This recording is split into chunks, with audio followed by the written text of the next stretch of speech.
The term dual circulation economy has been popping up in the economic discussions across China, signaling a potential paradigm shift in the Chinese economy. But what exactly is a dual circulation economy?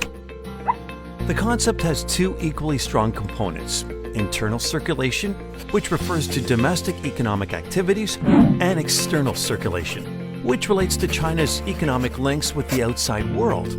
It signals that China wants to reduce the role of international trade in its economy and strengthen its domestic economy.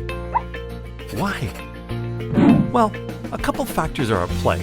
First of all, as the COVID-19 pandemic sends shudders across the world, the economic outlook outside China doesn't look particularly optimistic at the moment.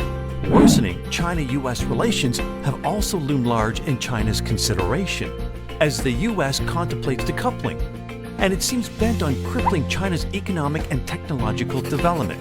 These, coupled with rising unilateralism and protectionism around the world, have pushed China to think more long-term.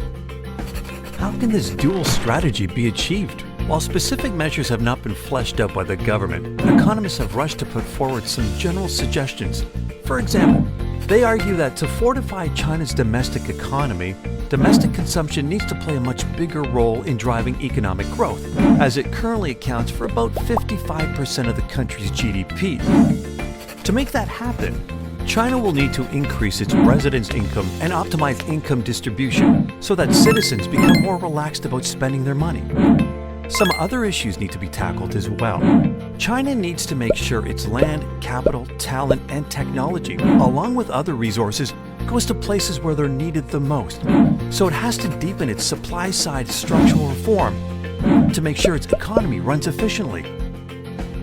Innovation and the digital economy, which involves developing AI, big data, and 5G, have to receive even greater attention as they all are major contributors to today's economic growth. That said, does a dual circulation economy mean China will isolate itself from the rest of the world? Certainly not.